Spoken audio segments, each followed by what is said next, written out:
I ask you, who owns your body? I mean, most people react as if it's a nonsense question. Of course I own my own body. Well, unfortunately, that's not the way this country started out. When we signed the Declaration of Independence, it said all men are created equal. Women were not allowed to vote. Women were not allowed to own property. And even more embarrassing to our American history, if you were black, you were considered property. Fortunately, we have become greatly enlightened from that point, and most people in the United States no longer hold that view. We understand that it is morally reprehensible to even assert that you own another person's body. Quickly, but this is, again, only an introduction, but it's an important foundation. Even those of you that are talking about, really important issues, maybe a little bit more sophisticated issues, it's always good to go back and reestablish what your foundation is. And then it makes your high-level arguments just that much more secure. Now, before I even started the class, I've had several people point out to me that the flag is upside down.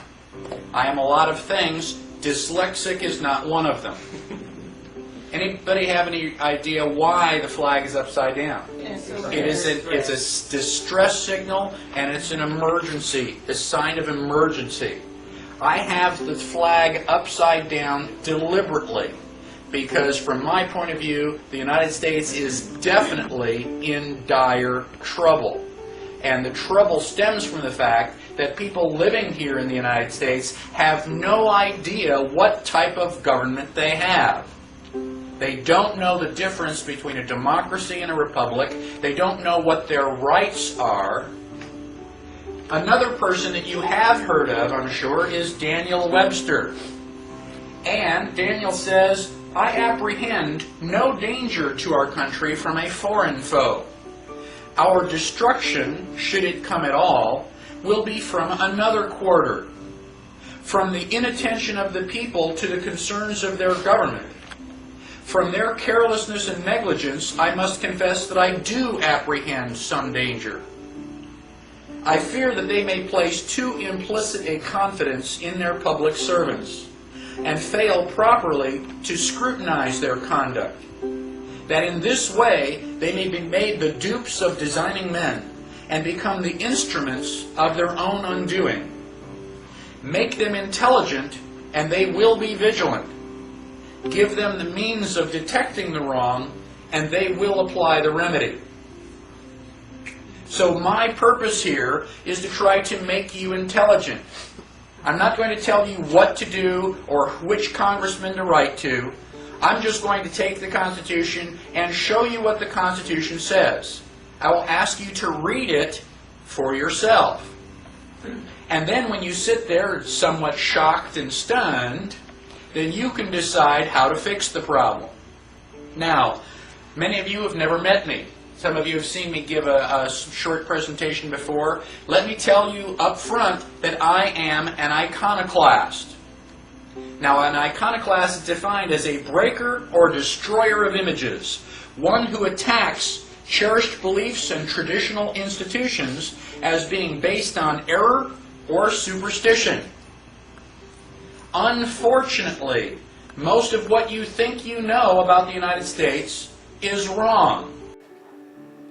Does it make sense that our American government has the authority to violate the Constitution? Do they have the authority to just add power? Can Supreme Court judges say, well, we're going to do this now? Can the President of the United States say, well, I really haven't been busy enough, and so I'm going to assume the authority to write executive orders and make law for 300 million Americans? Does that sound constitutional to you? It's not.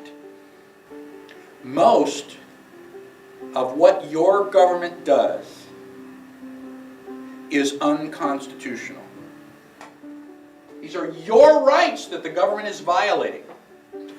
They're putting it in paper. And we, the people, are allowing it to happen. I'm not happy about that. I want to change what my government is doing. I want to limit the power of my elected officials. The Constitution is only a piece of paper. The only thing that gives the Constitution any strength, any authority, is we the people. Everybody wants liberty. Everybody wants their individual rights. Where does liberty live? Does liberty live in the Declaration of Independence? Does it live in the Constitution? Where does liberty live? It lives in your heart. It's in here. Thomas Jefferson said, you only have the rights that you are willing to fight for. Do I have freedom of speech because somebody wrote the First Amendment back in 1791? No. I have freedom of speech because the government's not big enough to shut me up. I am one of we the people. The government works for me. I am hoping that liberty lives in your heart. You and I are the ones that have the responsibility of confining government power, of reining in their authority, telling them what they can or cannot do. And just because they've written a piece of paper, just because a bunch of guys in jackets and ties have signed it, null and void. It's repugnant to the Constitution. And it doesn't mean anything. It only means what we the people allow it to mean. The only legitimate government exists to protect our lives, our liberty, and our private property. The United States is not a democracy, in spite of the fact that every president since Woodrow Wilson has stepped up to a microphone to announce that we want to make the world safe for democracy. When people ask me if I think that guns are dangerous, I say, no, if I thought guns were dangerous, I wouldn't have several of them. And then the next question was, well, couldn't we vote to take your guns away? And I admit that yes, that you could take a vote, a unanimous vote that, I'm crazy or dangerous and that you'd like to, take my guns away. But my right to keep and bear arms is not subject to a vote. And so if you vote to take my guns away from me, you're going to have to take another vote to see which one of you is going to come and take them. Because I am going to resist. It is not your decision as to whether or not I am authorized to protect my life or the lives of my family. The difference between a right and a privilege, this is so fundamentally important. I teach an 8-hour class on the Constitution, and this is the fulcrum of the class. This is the axiom. I believe that all of our political problems in the United States are based on the fact that Americans do not understand the difference between rights and privileges. Your rights are in every molecule of your body. You are born with your rights. No one can take your rights away, and it's impossible for you to give your rights away any more than it's possible for you to put your nightmares into a paper bag and give them to some of your friends who are braver than you are. You cannot give your dreams away. You cannot give your rights away. They are inherent. And I hate the phrase constitutional rights, because it makes people believe that your rights are granted to you by the Constitution. And that's not true. If you believe that the Constitution gives you your rights, then it can be easily argued that the Constitution can take them away. It is not the Constitution's job to protect us. It is our job to protect the Constitution. And in order to do that, we must love liberty. We must love freedom. That fire, that passion has to exist in our hearts. And my purpose in life is to inspire people to share and understand that same burning passion for liberty that I have and that the Founding Fathers had.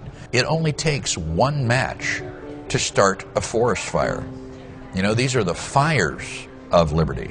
And everybody that I talk to will hopefully become inspired, and they will become inspired to inspire others, that they will talk to their friends, their family, their coworkers, and share that passion for liberty and continue the message, and so on and so on. It is that passion for liberty, that political discourse, which brings these issues to mind and makes the United States a better place. So whether or not you see things as the way they should be right now, the universe is unfolding the way that it is supposed to, and people are continuing to light the fires of liberty, and I'm very, very optimistic for the future.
In memory of Michael, carry on the torch of freedom.